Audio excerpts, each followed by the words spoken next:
اور موسیٰ غصے اور غم کی حالت میں اپنی قوم کے پاس واپس آئے اور کہنے لگے کہ اے قوم، کیا تمہارے پروردگار نے تم سے اچھا وعدہ نہیں کیا تھا؟ کیا میری جدائی کی مدت تمہیں لمبی معلوم ہوئی، یا تم نے یہ چاہا کہ تم پر تمہارے پروردگار کی طرف سے غضب نازل ہو، اور اس لیے تم نے مجھ سے جو وعدہ کیا تھا اس کے خلاف کیا؟ وہ کہنے لگے کہ ہم نے اپنے اختیار سے آپ سے وعدہ خلافی نہیں کی، لیکن ہم ان لوگوں کے زیوروں کا بوجھ اٹھائے ہوئے تھے، پھر ہم نے اس کو آگ میں ڈال دیا، اور اسی طرح سامری نے ڈال دیا۔ تو اس نے ان کے لیے ایک بچڑا بنا دیا، یعنی ایک بے جان جسم جس میں گائے کسی آواز تھی۔ تو لوگ کہنے لگے کہ یہی تمہارا معبود ہے اور یہی موسیٰ کا معبود ہے، مگر وہ بھول گئے ہیں۔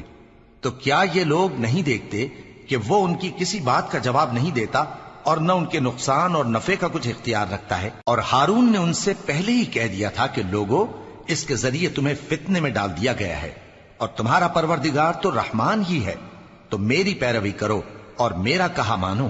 وہ کہنے لگے کہ جب تک موسیٰ ہمارے پاس واپس نہ آئیں، ہم تو اس کی پوجا پر قائم رہیں گے۔ پھر موسیٰ نے ہارون سے کہا کہ اے ہارون، جب تم نے ان کو دیکھا تھا کہ گمراہ ہو گئے ہیں تو تم کو کس چیز نے روکا تھا؟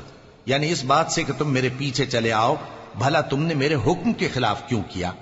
کہنے لگے کہ اے ماں جائے، میری داڑھی اور سر کے بالوں کو نہ پکڑیے، میں تو اس سے ڈرا کہ آپ یہ نہ کہیں کہ تم نے بنی اسرائیل میں تفرقہ ڈال دیا اور میری بات کو ملحوظ نہ رکھا۔ موسیٰ نے فرمایا تو اے سامری، تیرا کیا حال ہے؟